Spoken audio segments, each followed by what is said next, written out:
Hello everyone, welcome to our YouTube channel RPSC bio academy. हम जो unit discuss कर रहे थे वो थी डेवलपमेंटल बायोलॉजी। और डेवलपमेंटल बायोलॉजी में हमारा जो टॉपिक चल रहा था वो था metamorphosis of frog. Metamorphosis of frog. और इस मेटामॉर्फोसिस का हमने एक पार्ट देख लिया था जिसके अंदर हमने देखा था कि मेटामॉर्फोसिस के टाइम पे कौन कौन से चेंजेस होते हैं। और हमने उन चेंजेस को 3 पार्ट्स के अंदर डिवाइड कर देखा था कि एक टैडपोल लार्वा से फ्रॉग बनते वक्त कौन कौन सी चीजें जो है वो जनरेट होती हैं, कौन कौन सी चीजें जो डीजेनरेट हो जाती हैं, कौन कौन सी चीजें मॉडिफाई हो जाती हैं। तो हमने देखा था कौन कौन से चेंजेस ओवरऑल होते हैं। आज हम देखने वाले हैं कि ये जो मेटामॉर्फोसिस है, क्या इसके ऊपर किसी भी जो एंडोक्राइन कंट्रोल है वो किस तरीके का होता है, किस तरीके से हॉर्मोन्स इस मेटामॉर्फोसिस को कंट्रोल करते हैं। तो आज हम देखने वाले हैं इसका हार्मोनल कंट्रोल।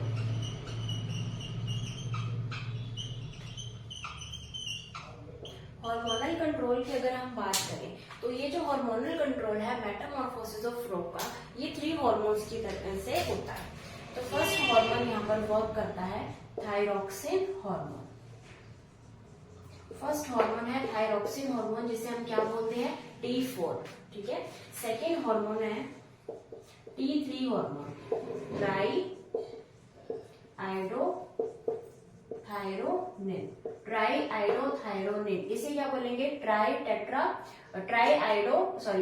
आइडोथ्रायोनिन। किसे बोलेंगे T4 को। T4 को क्या बोलेंगे टेट्रा आइडोथ्रायोनिन। वैसे उसका नेम क्या है थायरॉक्सिन, और क्या बोल सकते हैं T4। T3 का नाम क्या है ट्राई आइडोथ्रायोनिन। ठीक है।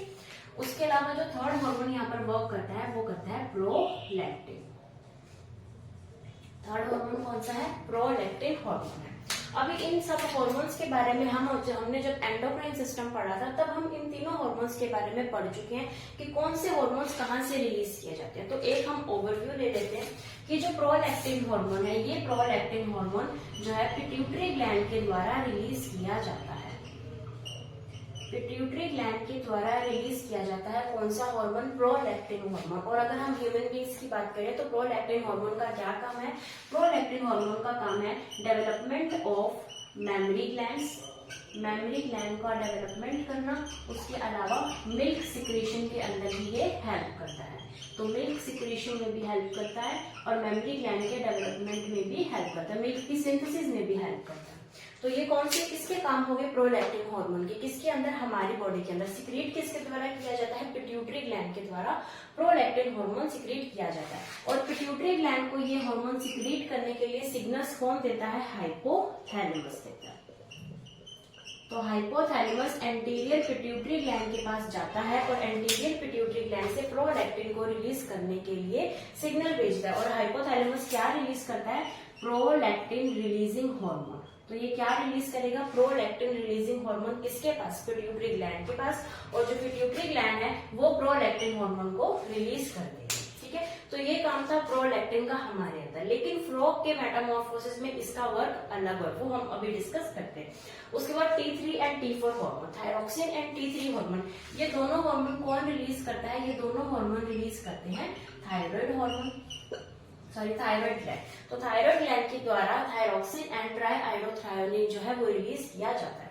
थायराइड ग्लैंड को कौन जो है वो सिग्नल भेजता है, तो ये भेजेगा पिट्यूटरी। हम इधर से कर लेते हैं। तो इसको सिग्नल जो भेजेगा वो भेजेगा पिट्यूटरी ग्लैंड। और पिट्यूटरी ग्लैंड को सिग्नल कौन भेजेगा, हाइपोथैलेमस भेजेगा। हाइपोथैलेमस पिट्यूटरी ग्लैंड के पास भेजेगा thyroid stimulating hormone releasing hormone. तो thyroid stimulating hormone releasing hormone hypothalamus भेजेगा किसको, पिट्यूटरी ग्लैंड को। और पिट्यूटरी ग्लैंड थायराइड के पास क्या भेजेगा, थायराइड स्टिमुलेटिंग हार्मोन। तो सिर्फ TSH की बात करें, थायराइड स्टिमुलेटिंग हार्मोन, ये कौन रिलीज करता है, पिट्यूटरी ग्लैंड रिलीज करता है। किसके सिग्नल्स मिलने के बाद, हाइपोथैलेमस के सिग्नल मिलने के बाद। हाइपोथैलेमस ने क्या भेजा, thyroid stimulating hormone releasing hormone. किसे भेजा, पिट्यूटरी ग्लैंड के पास।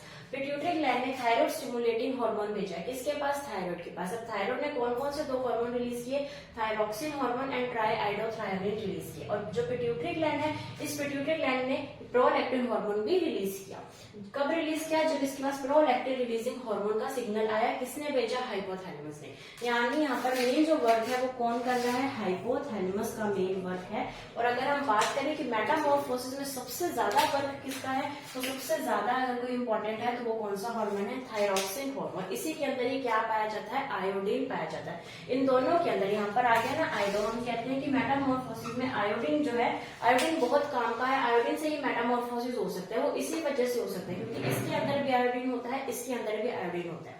ठीक है, उसके अलावा प्रोलैक्टिन हार्मोन यहाँ पर आ जाएगा। अब यहाँ पर हमें इसका तो समझ में आ गया कि आयोडीन है इसलिए मेटामॉर्फोसिस के अंदर ये रिक्वायर्ड है। लेकिन प्रोलैक्टिन हार्मोन का यहाँ पर क्या काम है? क्योंकि यहाँ पर तो ना ही मेमोरी ग्लैंड बनने वाले हैं एम्फीबियंस के अंदर, ना ही मिल्क सिक्रीशन होने वाला है, तो प्रोलैक्टिन हार्मोन का यहाँ पर क्या काम है?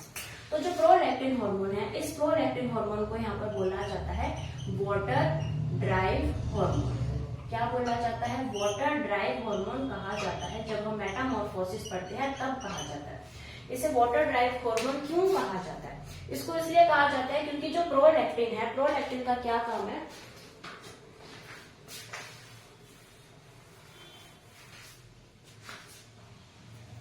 तो जो प्रोलैक्टिन है इसका ये काम है कि यहाँ पर ये क्या करेगा कि जो वाटर वाले कैरेक्टर्स हैं वो बनाए रखेगा। वाटर वाले कैरेक्टर्स यानी जो कैरेक्टर्स एक्वेटिक लाइफ जीने के लिए जरूरी है, वो लक्षण, वो कैरेक्टर्स बनाए रखने के लिए प्रोलैक्टिन जरूरी है। वाटर कह सकते हैं, वाटर को हम क्या बोल सकते हैं? एक्वेटिक लाइफ जीने के लिए जो कैरेक्टर्स जरूरी है। और एक्वेटिक कौन होता है? एक्वेटिक होता है लार्वा। और यहाँ पर कौन से लार्वा की बात कर रहे हैं हम? टैडपोल लार्वा की बात कर रहे हैं। तो टैडपोल लार्वा बनाए रखने के लिए, टैडपोल लार्वन के जो कैरेक्टर्स है वो बनाए रखने के लिए हमें कौन सा हार्मोन चाहिए? प्रोलैक्टिन हार्मोन चाहिए। यानी ये मेटामॉर्फोसिस को क्या कर रहा है? मेटामॉर्फोसिस के अगेंस्ट काम कर रहा है। क्योंकि मेटामॉर्फोसिस क्या कहता है? मेटामॉर्फोसिस कहता है कि लार्वा से एडल्ट में जाना है, लेकिन ये क्या कह रहा है? ये कह रहा है कि लार्वा के कैरेक्टर्स बने रहने चाहिए। तो ये मेटामॉर्फोसिस के अंदर इसके बिल्कुल ऑपोजिट जा रहा है, या हम कह सकते हैं कि जो थायरॉक्सिन हार्मोन है या T3 हार्मोन है इसके ऑपोजिट वर्क कर रहा है। तो ये दोनों सेम मिलकर काम करते हैं और ये इसके ऑपोजिट वर्क करता है। ये इसका क्या हो जाएगा? एंटागोनिस्ट हो जाएगा। कैसे? क्योंकि ये दोनों कहते हैं कि मेटामॉर्फोसिस होना चाहिए, लार्वल कैरेक्टर्स कम होने चाहिए, एडल्ट के कैरेक्टर्स ज्यादा होने चाहिए। और ये क्या कह रहा है कि वाटर, इसको वाटर ड्राइव कह दिया, वाटर में रहना यानी एक्वेटिक लाइफ यानी लार्वा। कौन सा लार्वा? Tadpole larva. तो ये कह रहा है कि लार्वल कैरेक्टर्स रहने चाहिए, एडल्ट के कैरेक्टर्स नहीं आने चाहिए। तो इस वजह से इसे क्या बोला जाता है? Water drive hormone. और इन दोनों को क्या बोला जाएगा? स्पेसिफिकली अगर हम कहें तो थायरॉक्सिन हार्मोन को क्या बोला जाता है? Land drive hormone. Land drive hormone इसे कहा जाएगा। क्यों कहा जाएगा? क्योंकि ये कौन से कैरेक्टर्स चाहता है? ये हार्मोन चाहता है लैंड वाले कैरेक्टर्स, जो स्थलीय जंतु के अंदर कैरेक्टर्स पाए जाते हैं। यानी हम किसकी बात कर रहे हैं? एक एडल्ट फ्रॉग की हम बात कर रहे हैं। तो एडल्ट फ्रॉग के अंदर कौन से कैरेक्टर्स होते हैं? सारे लैंड वाले कैरेक्टर्स होते हैं। इसलिए ये कौन सा हार्मोन है? Land drive hormone. और जो प्रोलैक्टिन हार्मोन है ये कैसा है? वाटर ड्राइव हार्मोन है। ठीक है, अभी हम देखते हैं कि किस तरीके से जो ये हार्मोन्स हैं वो वर्क करते हैं और जो मेटामॉर्फोसिस कंप्लीट होती है। कैसे प्रोलैक्टिन जो है वो कम होगा, क्योंकि प्रोलैक्टिन के कम होने से ही, वाटर ड्राइव हार्मोन के कम होने से ही वाटर या एक्वेटिक कैरेक्टर्स कम होंगे। और ये कैसे बढ़ते हैं? ठीक है, अभी हम वो डिस्कस करते हैं।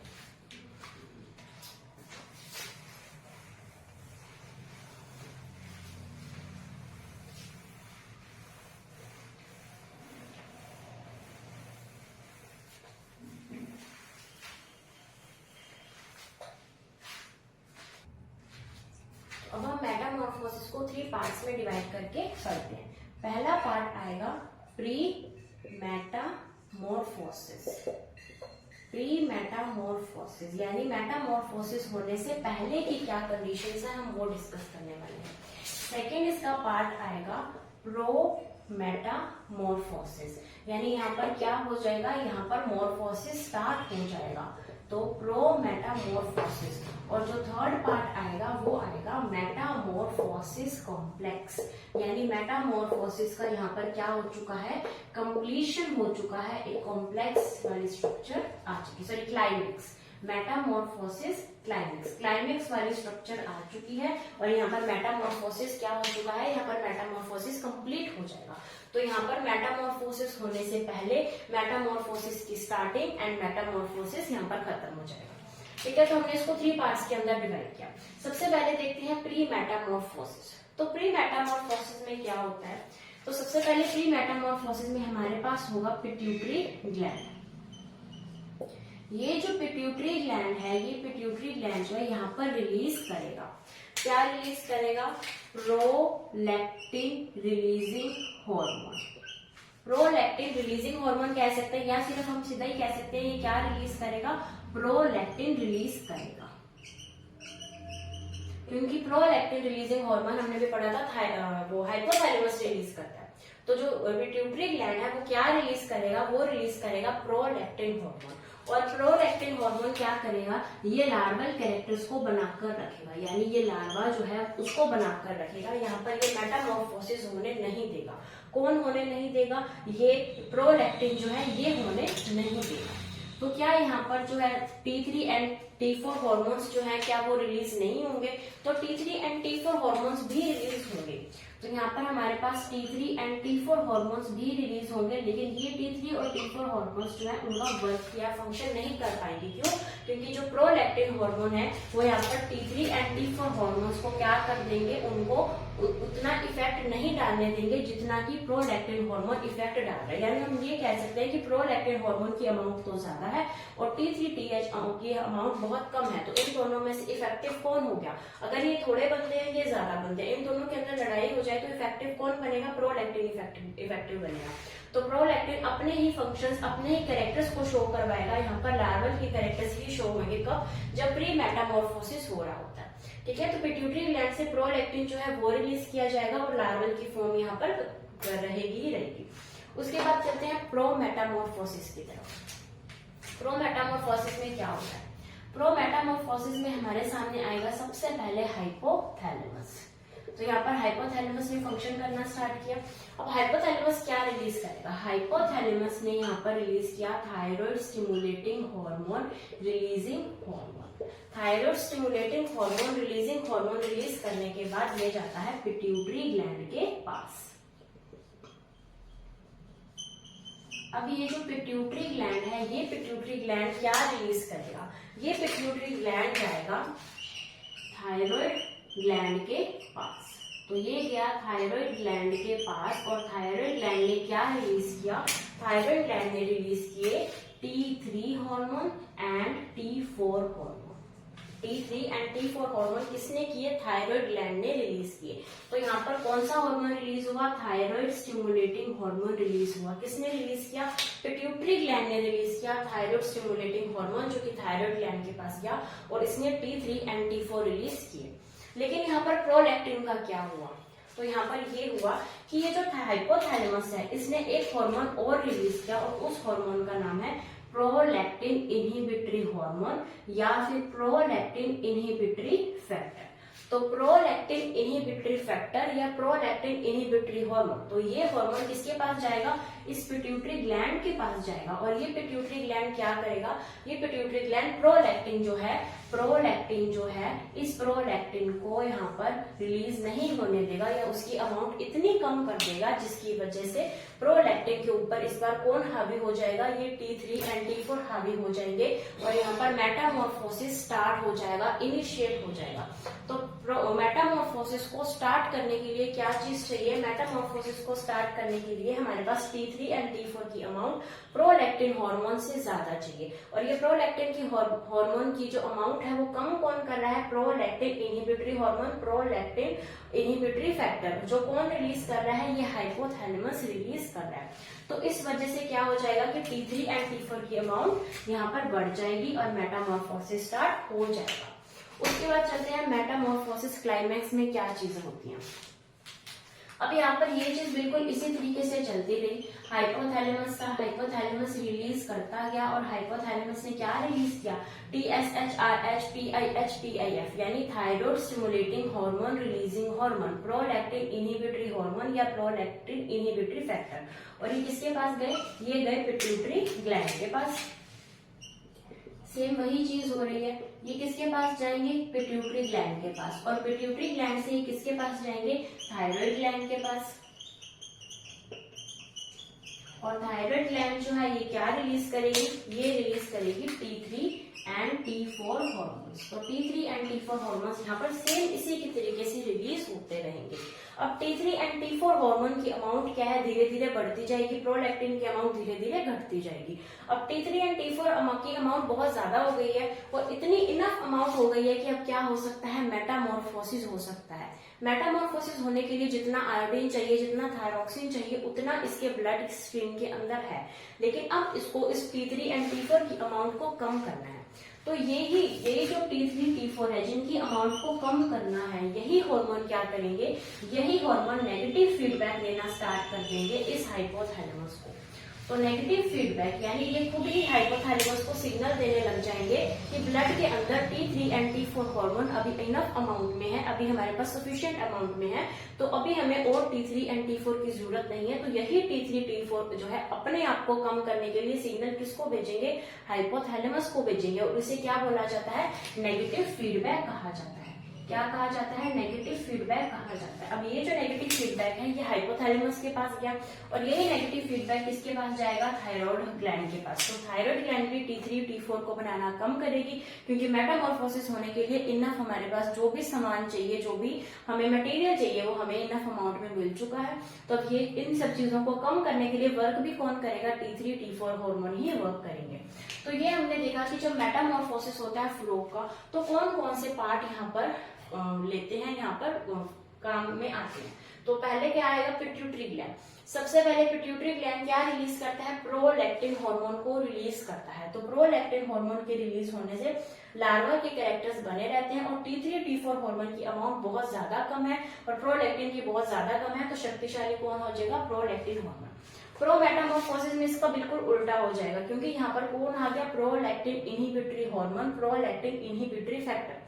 इसके आने की वजह से प्रोलैक्टिन हार्मोन की अमाउंट बहुत कम हो गई और T3 एंड T4 की अमाउंट ज्यादा हो गई, जिसकी वजह से यहाँ पर क्या हो जाएगा, मेटामॉर्फोसिस स्टार्ट हो जाएगा, इनिशिएट हो जाएगा। मेटामॉर्फोसिस क्लाइमेक्स में क्या होगा कि T3 एंड T4 हार्मोन जो है वो बढ़ते जाएंगे कॉन्टिन्यूसली, और जितनी अमाउंट में चाहिए जब उतनी अमाउंट यहाँ पर आ जाएगी, तो यही T3 and T4 hormone negative feedback provide कराएंगे किसको, हाइपोथैलेमस को, जो कि पिट्यूटरी ग्लैंड के पास जाएगा और फिर यहाँ पर थायराइड ग्लैंड को अलग से भी नेगेटिव फीडबैक दिया जाएगा, जिसकी वजह से T3 एंड T4 हार्मोन की अमाउंट जो है वो यहाँ पर कम कर दी जाएगी। तो ये हमने देखा मेटामॉर्फोसिस ऑफ फ्रॉग।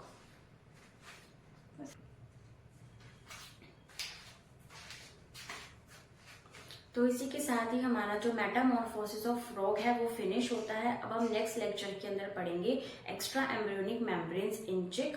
और तब तक आप वीडियो को लाइक कीजिए, शेयर कीजिए, हमारे चैनल को सब्सक्राइब कीजिए। Thank you.